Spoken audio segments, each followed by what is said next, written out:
well. Thanks. You're the Hey, first Kim, one. were you the person who had questions on the Grow Hub? Yeah. Okay, well, I don't know, Peter. I think we should just start right in. It's already 11 o'clock. And yeah, no worries. I'll just make this live on Facebook. So give me one moment. okay. Yeah, Kim, other people will be jumping in kind of with time. But I figured you're an early bird, so you get the first questions in. I can actually do the swappy camera thing and show you what I've got so far. Oh, that would be very great. cool. That'd be great. Okay. I'll go outside. Hold on a sec. Because I was a Alright. bit confused about the instructions of what I should do and shouldn't do. And the Yeah. quart I got on, I bought online. It just was more like a bag of dirt. It didn't look like the video. And I put a bit of cardboard in there as well. So switch camera. So here's my mod bed. Oh, you got a Okay. mod bed. Cool. Yeah. Great. And what I liked about it is it actually, unlike IKEA where you get 4 and only 4, and I'm holding up 3 fingers, I don't know why, it actually had some spares in it. Yeah. So this is what I've got so far. I've only just given them a couple of peelings. Worms are doing well there. Yep. Look really good. But when do I start feeding them? Oh, I would feed them now. And how much should I feed them? You know, I would start with a handful or two. You put in 2,000 worms, I think. Is that right? No, there was about 1,300, I think. Oh, okay. Because it's impressive to see so many on the surface like that. But I would go ahead and start with a like today. Well, I'm just wondering if the bedding is, if you can see my finger. Yeah. Oh, that deep. Okay. Is that enough bedding for them? Yes, I think it is actually. Oh. And what I would do is go ahead and maybe chop up finely, or if you're up for it, pulverize your food scraps in a blender as a starting point. Okay. And it's only if you're up to it. Otherwise, just mince it finely, and choose soft foods to start with. Okay, so not potato peels then? Oh no, potato peels they're fine. Yeah, they're good too. I just mean avoid the really woody, hard stuff. Yeah. Like a watermelon rind. And pumpkin skin. Yeah, that's a good choice actually. So what's good about pumpkin skins and potatoes is they really grow a lot of bacteria, and one of the main things the worms are eating is bacteria anyway, and so they're good to put in, especially if you mince those up finely. You'll really get a good head start on getting bacteria going in the bedding. Oh, right, because I've got a little spice grinder thingy that I can use. Oh, that's not necessary. Just mince it up with a knife. That's fine. All right. Okay, well, that's handy because I'm making a vegetable tangine tonight, so. Perfect. Right. Yeah, go ahead and put in that handful of food scraps today, and then have a look in a couple of days and see if they've gotten through it. And it's a kind of add and watch kind of proposition where you see how fast they're getting through it. You can adjust how much you're adding based upon their appetite. Okay, and when should I start doing the twirly whirly thing? Oh, as you add the food, you can do it. But honestly, with the beginning, when the bedding is such a shallow level, the whirly thing won't do that much for you because it tends to really come into its own when the bedding's deeper. Okay, all right. But it is a good idea to spread what food around when you add it, and it may be easier initially with that first small layer of bedding is to use your hands or a spoon or something. Okay, that's been really, really helpful. Thank you. Oh, great. Glad to hear it. And it looks really healthy. Yeah. Oh, and the mod bed's just such an attractive thing. So I've put a few veggies around it to plant in. I noticed. Yeah, they'll be taken off. So their roots will kind of move in through the wormholes and they'll be feeding on the compost, at will. And you'll see them getting very vigorous. Okay, great. Keep us updated, Kim. Love Will to know. do. Awesome. Fantastic. All right. Well, we are open for questions. We had a few people join us during that time. Patty, I believe you were second one that's joined in. Do you have any questions for us today? I'm really new at this, and so I just I started it in the end of April, and I haven't gotten any compost. I haven't taken anything out yet. I'm wondering how long you wait for it to accumulate before you start putting them to one side so that you can actually remove compost.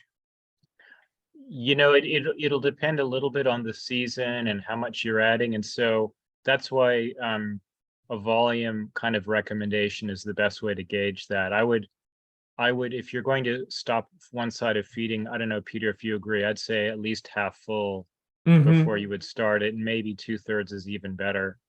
But if Okay. you do want to get in the meantime, if you're looking to get some goodies from that compost, a really great trick is just take a handful of that and put it into a paint strainer bag and swish that around in some water, and you'll be releasing nutrients. The worms will stay in the bag and you'll return them to the sub pod afterwards. But just that'll give you like a good compost tea extraction that you can already be watering your plants with, and you don't have to wait if you're ready to start using it. I have a little bit of an article on the Grow Hub that goes into more detail about if you want to add some fish emulsion and some seaweed extract and really get a rich kind of solution to add to your plants. But the beauty of that approach is that you don't have to worry about diluting it. Just take a handful, put it in a strainer bag, swish it around, water turns dark brown, and water your plants directly with that, and you'll see them perk up. Okay. All right. Thank you. Yeah, and you don't have to do any sort of excessive timing with that. Just a minute or two is fine, and then you put the worms back in the sub pod. Okay. All right. Thank you. Yeah, that's a really good point, Peter. I think it's such an easy way. I did a video on Instagram, a live on taking people through just a simple compost tea and then maybe a bit more of a complex one using an aerator. But really it's the trick I've got is go for the corners. In the corners of the sub pod, there always seems to be some finished compost there, or you can use a sieve. But yeah, Peter's article is really good, but I'll also upload the video to Grow Hub. Good idea. Yeah. Videos are always nice to have. Yeah, I'm kind of getting people away from the excessive sort of aeration sort of approach, just because it's a bit of a black art, I would say. You know, we don't really have a lot of science on it, and so people can sort of overthink it in some ways. And the beauty of the sub pod compost is you have a very diverse and live population of microbes, and you won't be favoring a subset of those by choosing sort of exotic conditions that they wouldn't experience in the soil. Yeah, less is more. I think I think so. See so many people so many people just pouring in all these like a potion, lots of molasses. Yeah, I mean, if you have fun doing it, but it's really, you know, it's the sort of thing where it's more an anecdotal operation, you know, where it's like a soup you're making, where you just feel like what you're in the mood to be adding, not necessarily tying it to the performance of the plant. So I think it's the sort of thing where if you have fun, go ahead, but I wouldn't sort of guide people into thinking they have to get that fancy, really, because you'll get great results without doing any of that. Let us know how you go, Patty. Love to hear any results that you have. Yeah, and if you need any other resources, just shout out. Thank you. I appreciate it. No worries. Patricia, do you have a question for us today? It's okay if you don't, if you're here just to listen, but happy to answer them. I really don't have a question, but I noticed when we were looking at Kim's video that what does it mean when your worms are on top? Mine are always dug way under. So part of it'll have to do with there's a number of reasons why they can be on top. One is if the humidity is such that and the barometric pressure is quite low, then you'll tend to find the worms going to the surface. It's sort of a natural sort of behavior to avoid getting waterlogged. They're sort of anticipating a possible downpour. And so you'll find, you know, just before rain, you'll often see them coming up to the surface or even during the rain. Another thing, though, is if there's conditions in the bedding that they're not happy with, that's more common when, say, for example, it's really, really hot, or you've added a lot of a food that they don't like and they're trying to get away from it. And so those are Okay. other reasons why they might be coming up. But Okay. yeah, part of it is if they're just on the surface of the bedding, but they're not climbing the walls. So this is where literally climbing the walls is something that would be what you would think. It's That a would be a sign you bad should be thing. fixing. Get me out of Okay. here. And then the other thing was when you were talking about the tough skins, this is just an observation. My worms didn't care for my carrot peelings. It took them forever to get through those. Is it because they were tough and I didn't cut them up? I just put in the long peelings. Yeah, if you chop them up a little bit more, they'll do better with it. But the thing I've also noticed is if they're conventionally grown, you'll often get more bitter skins than organically growing carrots. That's not always the case, but often it can be. So there Okay. might be something that concentrates in the skin. It's an Okay. interesting observation. I know Kim's got a And question. then the last thing is, I have an avocado skin in there that's been there for over a year, and I just kind of like to say hello to it every time I stir it up. Yeah, I don't know if it's ever gonna go anyplace. It's That's a great impressive. house for them. It's Think of it. always You've got an there. apartment. You've got an Well, apartment with okay. the worms. You know, one way to actually make it melt away a bit faster is if you break it up into pieces and you bury it nice and deep into the bedding, then Okay. it'll start to break down. The more stuff stays on the surface, it'll dry out and then it'll take longer to break down. Yeah, well, no, So- it's not on the surface. It's when I Okay. use that auger. Up it Wow. comes again, and I say, "Hello, you're still Wow. That's I've weird. not That I've is- not experienced that. yeah. That's interesting. It must be a special variety that's there." Maybe so. resistant. I should probably just get rid of it, but who knows? That is really Maybe- strange. Maybe it's helping the aerator do its job. Maybe so. Sorry, Patricia, we've got a few other questions that are Okay, we go. can get through, but I do want to get to Kim first because she's had a question there. Kim, do you want to quickly ask what's on? Yeah, for you? just with what Patricia was asking about my worms on top, even though the Mod Pod, whatever, is undercover, it has been quite damp and rainy down here in Melbourne. So maybe, do they know that? And my That's other it. question is, because it is undercover, I'm having to hand water the veggies I've put in. Mhm. Could that affect them wanting to be on top? Because I'm not watering the veggies, but yeah, could that have an effect?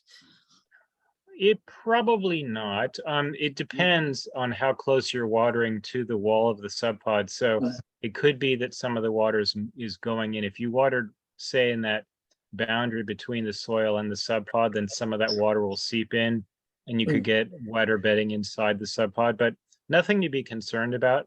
I would just put your hand in the bedding and just make sure it's not overly wet, and then add a bit of more of your coconut coir that you were using for the bedding. Should be fine. From what I could see, the bedding was really good. Like when you Okay. stuck your finger in there, it didn't look like it was overly damp. It looked like there was air in there. So Yeah. Should I add a little bit more cardboard, maybe? Cut up Oh, some dry cardboard. Only if it's looking really wet. Okay. I think consistency looked pretty good to us. And so, but have it at the ready so that it's ready to go. Just some shredded cardboard. You know, when you're adding the food, it's a good time to check the consistency, and then you can adjust it a bit. So the rule of thumb on wetness is if you grab a handful and you give it a squeeze, if water drips out, then you'd want to be adding more dry carbon. Okay, thanks. Thanks, Kim. So next on the Grow Hub, we've got Evelyn here. And Oh, so did Meredith have a question? yes, we'll get to Meredith. Sorry, Okay. Meredith. I'll just get to Evelyn first. About Okay. tree rootlets are invading my subpod. Was that the whole question, Evelyn? Or was there something else? That was the first question. Okay. Okay. Well, I'll tackle that one right away. So if the tree rootlets are coming in from a tree that's next to the subpod, then what we've always advised people to do when they set a garden bed into place is to put a layer of landscape cloth underneath the bed so that the trees can't then grow and can't climb in through the bottom of the planting bed up into the soil and then into the sub pod.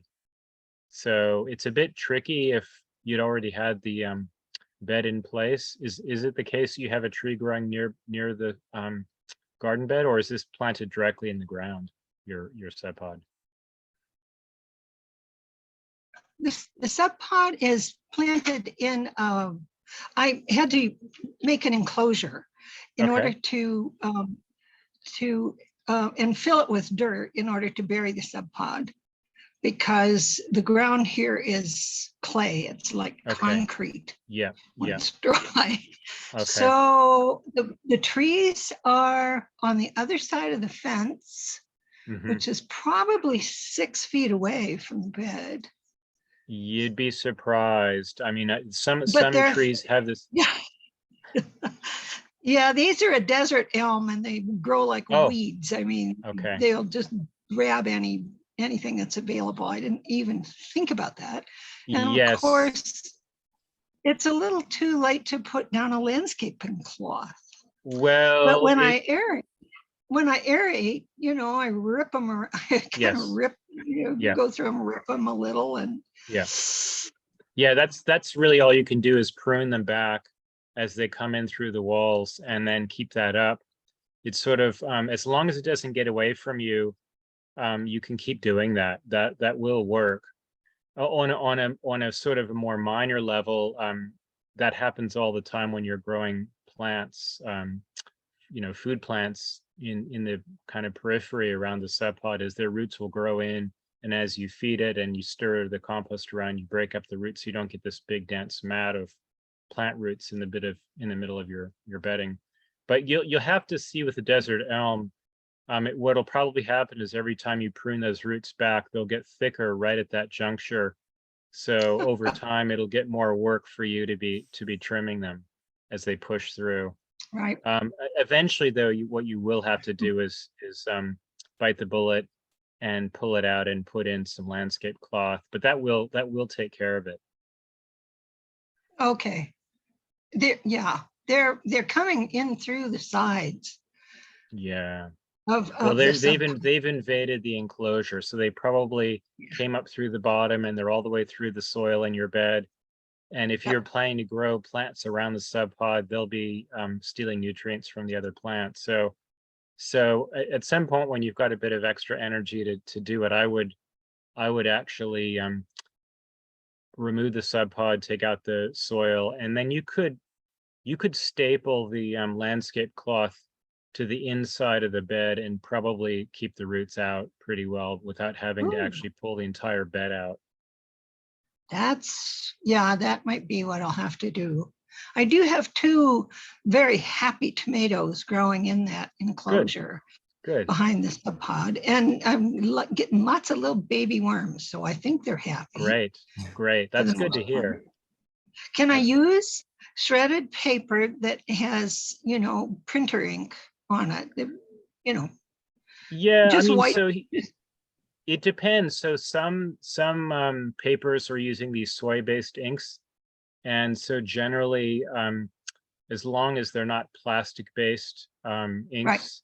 then they should be fine. And so the general rule of thumb, if it's not from a glossy magazine, it's probably Right. going to be one of these biodegradable inks that shouldn't be problematic for you. Good. I usually shredded, go ahead. I shred all my I'm in the habit of shredding my mail simply because I use it for kindling in my fires. And I'm just wondering if I can use this. Yeah, you might just make sure to save more of the black and white text mail, and then leave the color for your kindling as a sort of easy choice. Yeah, I don't shred anything with color. Okay, then you're fine. I think you're fine. The vast majority of the black inks are going to be fine. Good. Awesome. All right. Okay, sorry, Evelyn. We've got to move on to Go ahead. next person. Thanks. Thank you so much. If you have any other questions, just pop them in the comment section on Grow Hub. Okay. So we've got Meredith. Thank you so much for your patience. And I know you've had a question about slugs and tiny centipedes in your compost. Was there anything else you wanted to add to that? The only thing that you used the word waterlogged, and you also advised, using the tea, making the compost tea. And I was just wondering about, is obviously it's harmless to the worms to submerge them in the water like that. They're not going to drown. Not for the short amount of time that you're doing it. They'll be fine. So they breathe through the skin. And so initially there's going to be some oxygen in that water that you're adding. So especially if you splash the water into the bucket that you're going to be doing the compost tea with, you're incorporating a lot of air into it. But literally it's going to be a matter of minutes that they're submerged, and they'll be totally fine with that. They can actually survive underwater for a few hours, but may as well not stress them by letting the bag sit underwater for that long. It really only takes a few minutes to do the extraction, and they'll be fine. Oh, okay. But yeah, I have huge slugs, like the leopard slugs that are coming in. In fact, my daughters thought it was a snake. So wow. What state are you in? New Jersey. Okay. That's a new one. That's an exotic import, that leopard slug. Is it coming from Asia or something, or what's known about it? We have spotted lantern flies where I am too. I don't know if you've heard of that. They're awful. And I'm dealing with that. They're killing my entire garden. I can't even plant anything. They're killing all our trees and everything. Wow. So, wow. They've killed them. Are they bringing are they a vector for some kind of mildew, or how are they killing the trees? They're sap suckers, and they live up in the canopy at the top of the trees. Wow. They've actually, mine are not, they don't look exactly like that. Oh, okay. Interesting. All right. Mine are a little, they do look a little more snake-like, I have to be honest. Okay. I'll keep looking. Yeah, so they've killed entire forests in Pennsylvania, the spotted lantern flies. Wow. So we have trees here now that are starting to turn yellow from the spotted lantern flies. And but anyway, that's a separate, hopefully they're not going to invade the sub pod. And I don't think they will. It's a bit tragic for the trees that you can't net, but at least for a garden that you want to protect, you could probably enclose it with some, a protective mesh and keep them out. Yeah. Back to the slugs. So typically they will be attracted to the moisture inside the sub pod, and so if they're small enough to burrow through the wormholes, then your best bet is to kind of create conditions around the entrance that they don't like. So there's a few options out there. Do you know if they're actually burrowing underground and then going that way, or are there any chance that you're getting like recessing soil and they're going through some exposed wormholes on the surface? Yeah, definitely the soil has recessed. I put wood chips on the garden, on the, around the sub pod. I do the wood chips, and I planted marigolds around it. It helps a little bit. And I did put some carbon in there, and that seemed to help it a little bit too. Okay. But if I do see them in there, I just wanted to know if I need to check on them more than once a day. Like, is it going to be something that might harm? They won't harm the worms, and they'll probably stay at the surface, and they'll probably look for it as a breeding habitat. So just, if you're not squeamish to pick them out and chuck them out, that's probably sufficient. I'll do a bit of research to make sure there's nothing toxic about their slime. But a normal slug can coexist with the worms fine. Okay. And then the centipedes.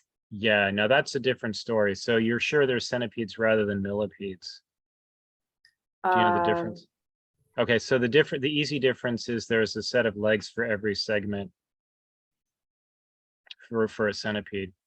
Let me see if I can find a photo of what I'm You'd probably need a close up but the reason I bring that up is because often the centipedes can bite And so they are worth getting rid of, especially if you've got numbers of them. So typically, if they really start to be more than one or two, that's sort of a warning sign that the system's gone out of balance a bit, or possibly you've got to take some extra measures. Oh God, I don't know if it's a centipede or a millipede. Oh, well, don't stress about it. So I'm just going to pull up a photo. This might be helpful. Oh, that's helpful, Peter. Thanks for that. I can see their legs in the like, to me, that millipede looks more like a worm. Well, it's a lot of tiny legs, so you'll see there are more legs than segments. And the way they move, it would be very different to a worm.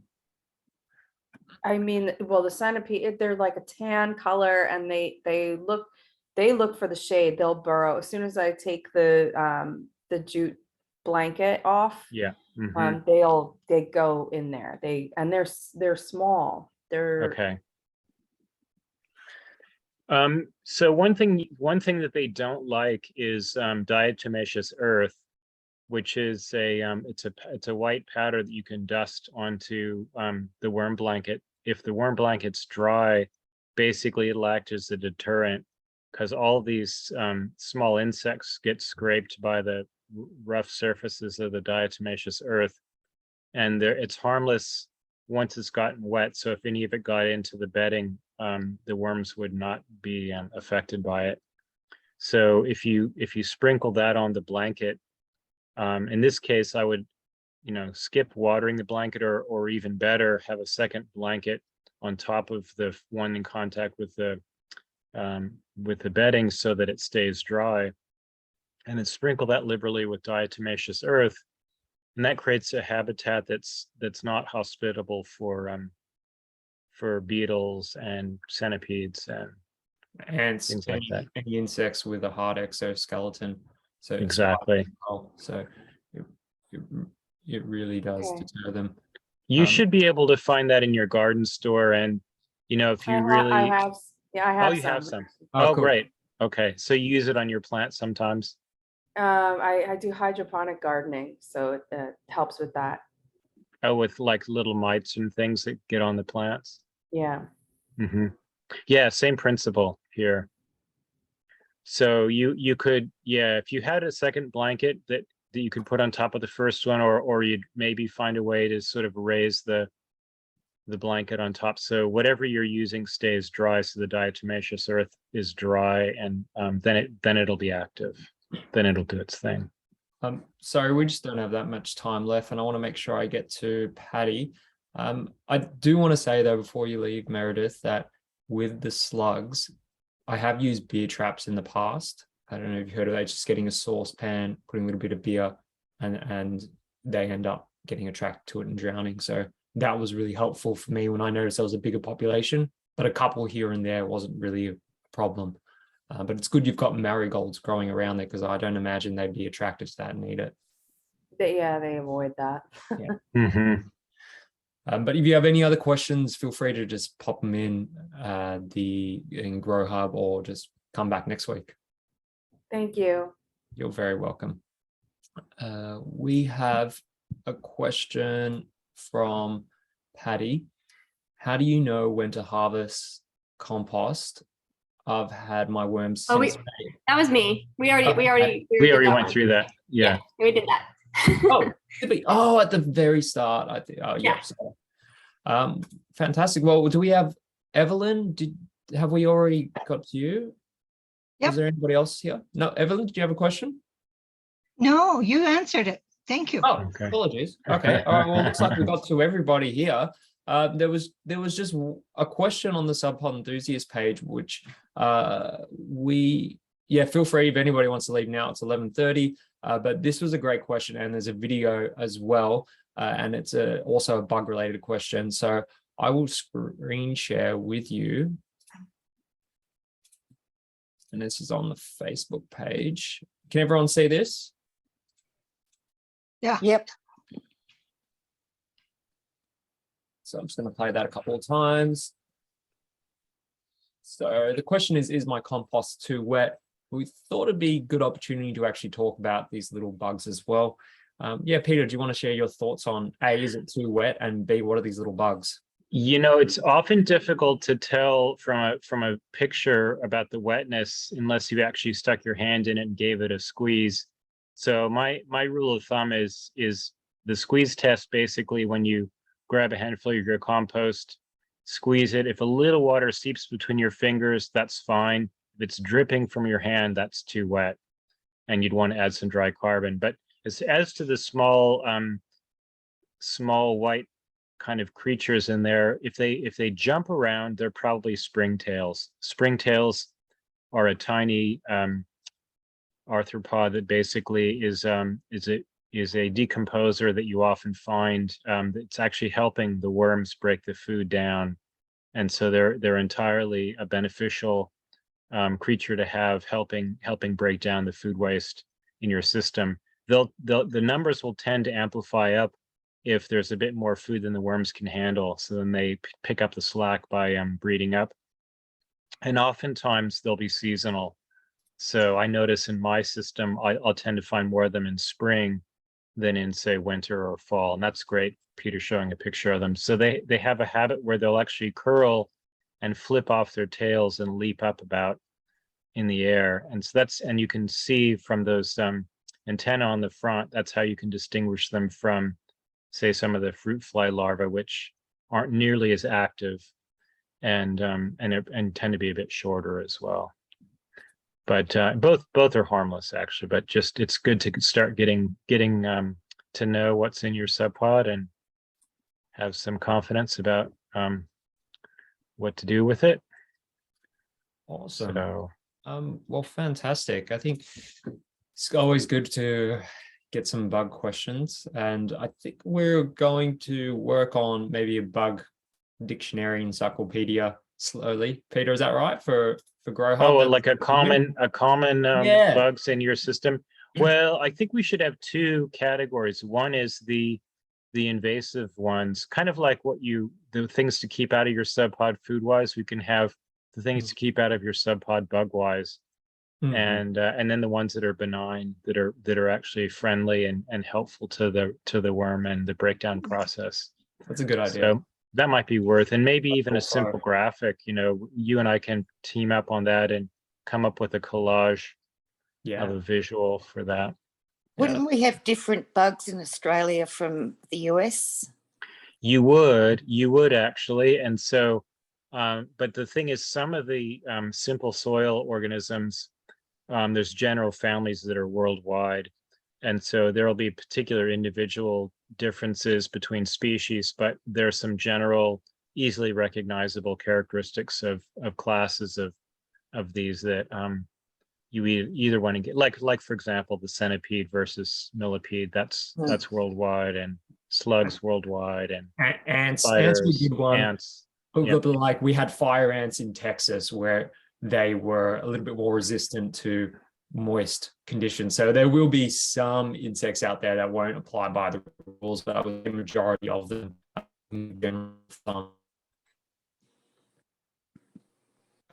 awesome. Well, Great.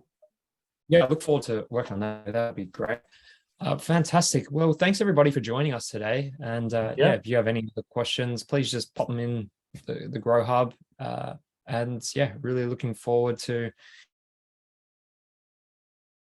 having you guys have a great experience with your composting. So Okay, thanks. Bye. everyone. Bye.